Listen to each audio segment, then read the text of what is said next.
ValveTime.net. Hi, and welcome to the ValveTime News. Each week, we'll bring you the biggest talking points regarding Valve and the community.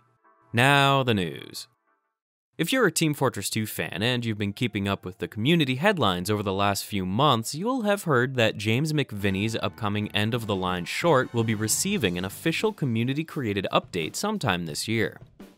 As mentioned by McVinney on multiple occasions, the update is set to include several new weapons, cosmetics, and a new map alongside the 17-minute short itself.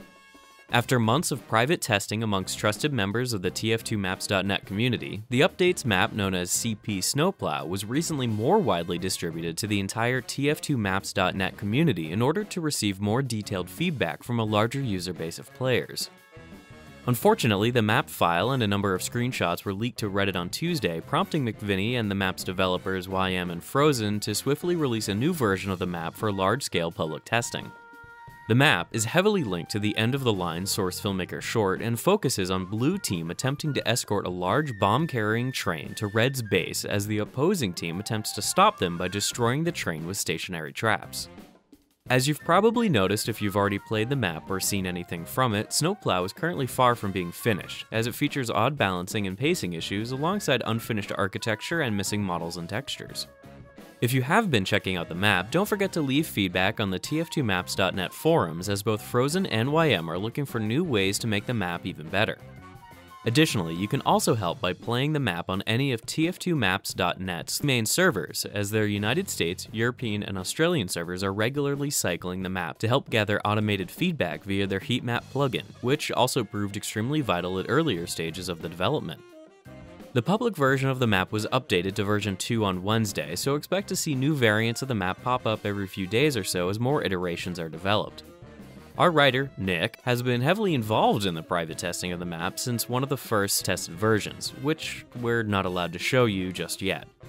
With well over 1 terabyte of footage recorded from over 30 different versions, we're looking forward to being able to provide a close look at the development of the map and how its new game mode has changed and evolved over time in a new episode of ValveTime Spotlight exclusive, which we're looking to get out alongside the main end-of-the-line update whenever that eventually ships.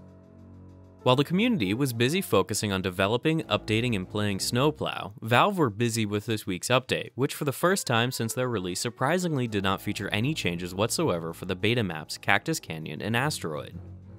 Instead, the update mainly featured minor bug fixes, including the recent Level 3 Mini Sentries exploit and a new promotional item in the form of the Spycrab. As an official promotional item, this cute little guy is awarded to owners of the recently revealed Spycrab plush from We Love Fine. The plush is currently available for pre-order for $20 and is set to be released in late November 2014, making the genuine version of the in-game cosmetic hard to acquire at the moment, even if a few people have managed to get their hands on them. Aside from the Spy's newest crustacean companion, the main draw of this week's update arrived in the form of It Hates Me So Much, the latest track to be released after being featured in both the Expiration Date and Spoils of Love and War shorts.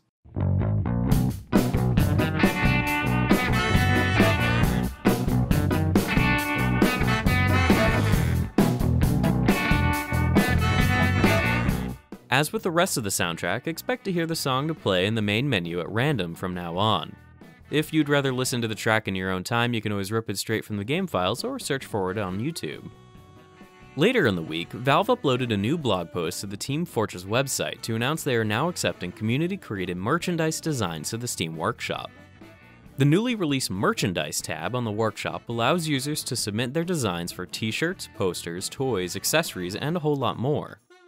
Like weapons and hats, if an item receives significant positive ratings, it will be reviewed by Valve and merchandise partner We Love Fine before being considered for release.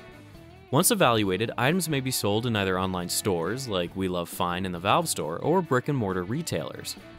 Contributors responsible for the item's creation will then receive regular royalty payments by We Love Fine for continued sale and promotion of their designs.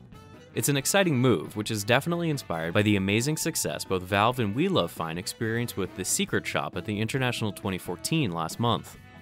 Hopefully, we should see a lot more TF2 merchandise released in the coming months and years, so prepare your wallets. For now, be sure to check out the Workshop merchandise section or the newly updated content creation FAQ available on the Team Fortress 2 blog for more information on how to create, submit, and vote for items. Before our previous Roundup episode aired last Sunday, our friends over at SteamDB unearthed some interesting code within a recent Steam client beta update. The currently unused code lists several new app types, alongside much older entries such as game, tool, DLC, and so on. The new entries include film, TV series, video, plugin, and music, hinting at the possibility of Steam expanding its media outreach sometime in the future to potentially include additional services such as Netflix, Spotify, and Hulu. This goes hand in hand with some code entries found in 2013 which listed Spotify and music support, further supporting the belief that Valve plans to soon invade the living room by providing built-in support for other forms of entertainment separate from games and software. The new code doesn't name drop any of the services which could potentially be added, but it does give us a bit of a sneak peek at the kinds of content we could expect to see introduced. There's certainly no guarantee films, TV shows, and music will be added, but it seems the next logical step for Valve given that they already dominate video gaming digital distribution. Later, SteamDB also identified new CSS files within the Steam translation server, which appear to be linked to a new Steam store design closely linked to the overhauled Steam interface we mentioned on last week's show. The design is currently an incomplete work in progress, but initial tests show the overhaul will follow the same soft blue color scheme as the new interface, while introducing multiple new store features, which PC Gamer lists as content curation, a discovery queue, followed games, two-step authentication, an updated search system, and more control over the appearance of your own front page, such as filtering new releases, popular new releases, DLC for games you already own, and more. Like the previously mentioned app types, none of these features are guaranteed to be included, and it's highly likely things will change or develop as more progress is made internally at Valve. While it's certainly an interesting topic, we're going to leave this for now and return to it in the future once the new Steam Store design is actually released, rather than simply speculating on what may or may not be included. While there hasn't been any new Source 2 development since the release of the Dota 2 Workshop Tools Alpha last week, it would appear Valve are still working hard to get the development kit up to par. A pair of new updates released on Tuesday and Friday introduce fixes for numerous problematic crashes and interface glitches, something which should prove useful for those of you out there actively experimenting with the new tools. Oh, and for those of you wondering about the possibility of a Valve announcement sometime around Gamescom, yeah, that definitely isn't happening. While we know Valve's own booth is selling CSGO and Dota 2 merchandise while showing off the Steam controller, an extra business suite was set up for private business meetings with developers, most likely regarding Steam and SteamOS. While Valve have used Gamescom to show off games and software in the past, they are more often than not primarily use it for international networking, as Doug Lombardi confirmed to Lambda Generation on Wednesday, stating there will be no press or public showings at this year's event. It's unfortunate, but there's always next year. This week's Dota 2 update introduced some rather significant changes for the key and chest system, ultimately removing treasure keys from the game altogether. As Dota 2's economy has shifted more towards instantly unlockable treasures which can be purchased and opened directly from the in-game store, the need for keys has decreased significantly. While keys are no longer obtainable from the store, they aren't quite gone just yet, as existing keys can be converted into redeemable treasures at the player's choice, providing a single item from the selected treasure set. Players have just under a year to redeem their keys as treasures before they expire on July 1st, 2015.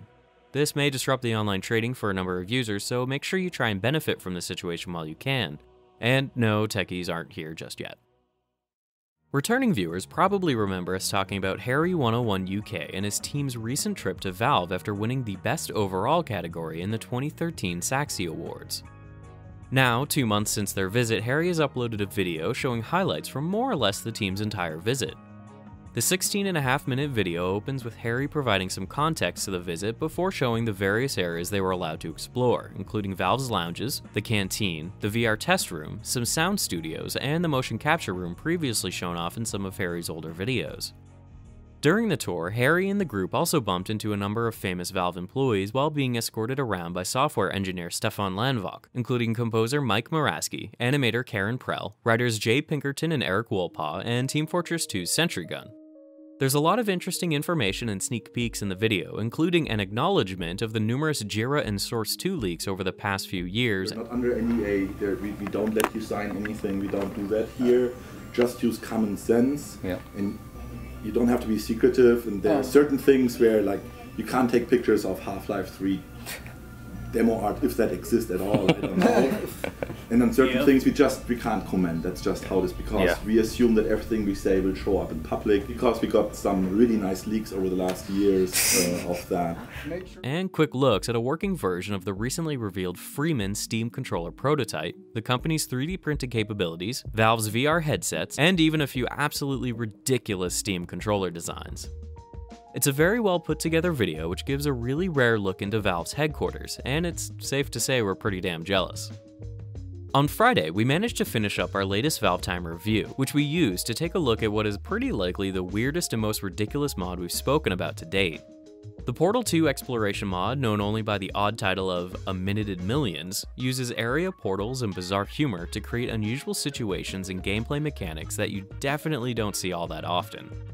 It's certainly not the typical kind of mod you would expect us to review, but there's a reason it stood out enough to make us want to talk about it for at least a few minutes. If you want to find out more, be sure to head on over to our A Minute in Millions review video at the end of this episode. Now, we know it's only been about 3 weeks since we thanked everyone for surpassing 19,000 subscribers, but we thought it was time we extended our gratitude once more after reaching an even bigger milestone this week. Following all the recent hype surrounding Source 2 last week, we somehow managed to surpass 20,000 subscribers early this week after previously passing 10,000 in early 2013. We've had a lot of great support from viewers both new and old recently, and we'd like to take a few seconds to welcome newcomers to the channel and our content while thanking our veteran fans for sticking with us all this time. Yeah, we know it's probably a little soppy and repetitive to hear us say it nearly every week, but it really does mean a lot to us, so thank you.